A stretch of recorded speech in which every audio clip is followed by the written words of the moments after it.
Welcome to Priscilla Cash, where we talk about art, villains, explosions, quests, and occasionally things helpful to drawing. Please consider liking, subscribing, and ringing that notification bell before I talk you out of it.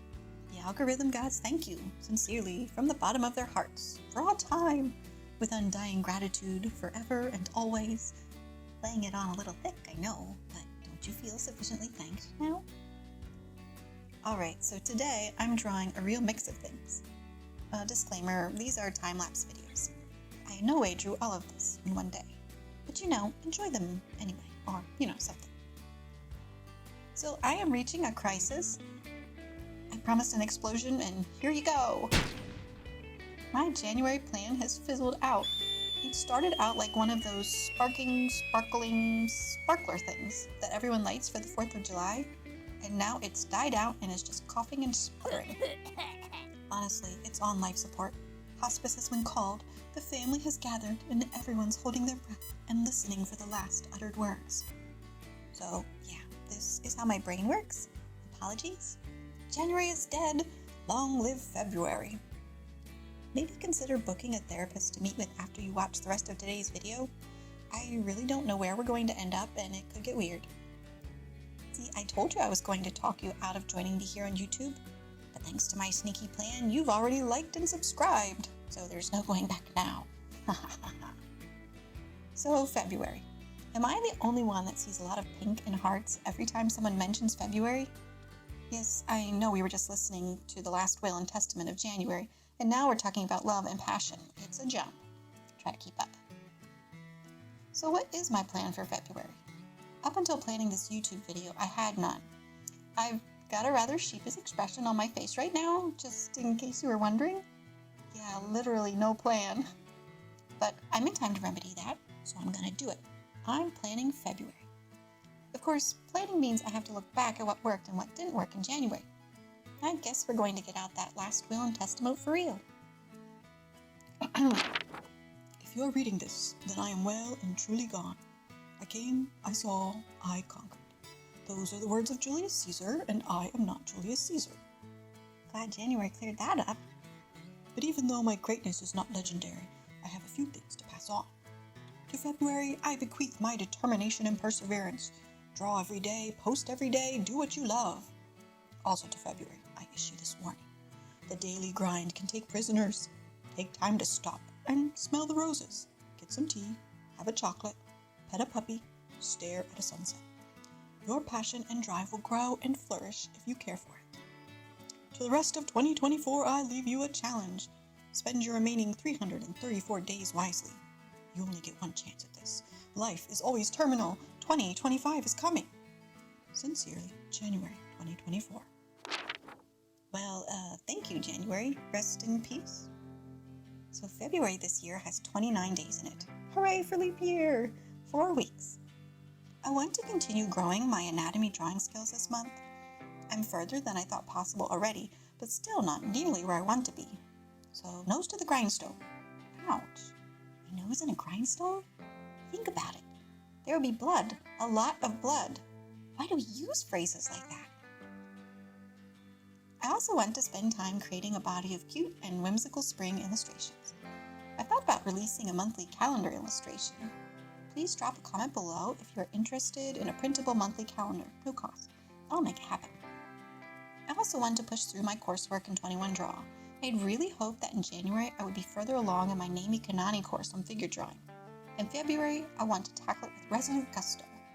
Resolute Gusto is an energetic passion perseverance supplement I take regularly. That is also an entirely fake and imagined. Check out last week's video for the full Resolute Gusto ad. Alright, so let's clarify things. First, I want to devote more time to building my anatomy skills.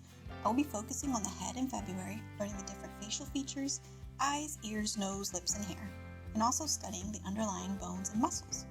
I used to think this was a waste of time, but recently, as I've been breaking down my anatomy study into smaller and smaller parts, I've begun to realize how helpful it is to deep dive on some things. It becomes so much easier to pull back and integrate them into the whole body when I'm confident in the details. And I'm especially interested in noses.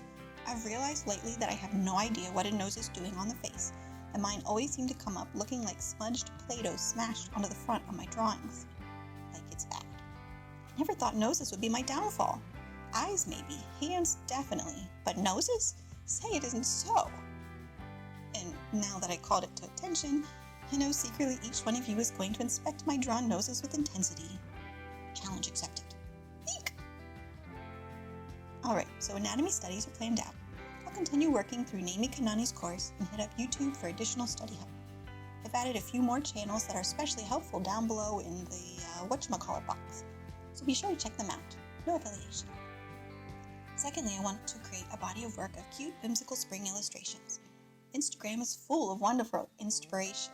The community there is sweet, and I really enjoy everyone's work. I created a list of spring-related drawing prompts.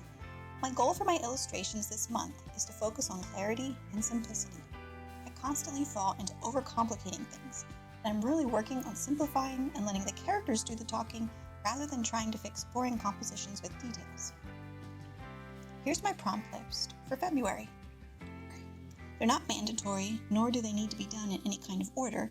It's more just something to have in my pocket and pull out whenever I have a moment to create. I list flowers, animals, foods, celestial bodies, and gardening elements.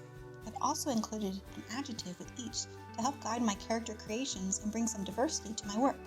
I tend to make smiling, happy characters, and I'd like to work on other emotions too.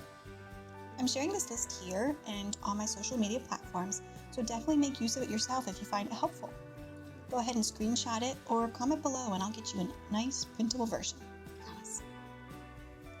So, circling back, I want to pour more into daily anatomy practice, and I want to create a body of whimsical spring-themed characters. Lastly, I want to make better use of my 21 Draw subscription, so I think I might start one more additional course on there. I'm already working on Naomi Kanani's anatomy course, but now I'm adding in Elliot Ohm's Beginner's Guide to Graphic Design course. Why? Well, I really want to learn and grow my skills in incorporating other elements into my character designs.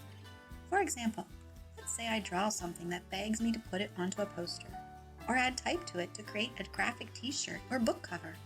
I want to learn more about how to do that and do it well, integrating typography and illustrations together. So that's going to be my attempt to not only give my anatomy brain a break from time to time, but also continue growing my skills. One final caveat of my plan. I've been posting new work 5 days a week. And I love the accountability and the motivation to do that, but I think it might be helpful for February to go to 3 days a week. Probably Monday, Wednesday, and Friday. I will still be drawing every day, but I want to create more thoughtful pieces, ones that I take my time on, and I've been feeling a little rushed to get new work out and finished. It's been a great motivator, so if I see any slump in work output, I'll be reinstating posting new work every day, 5 days a week in March. So, here's to experimenting. Alright, February, you listening? That's my plan. A 3-pronged approach with anatomy study, whimsical character designs, and continuing education. As always, my plans must stay flexible.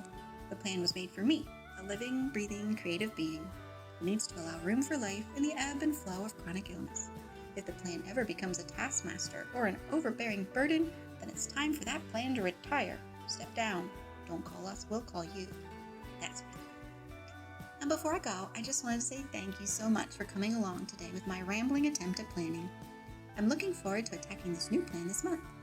Here's to hoping you have a wonderful February too. Let me know what your monthly planning looks like, or what projects you are hoping to tackle this month. I'm all ears. Thanks so much for every like, comment, and subscription. Until next time, keep drawing, friends.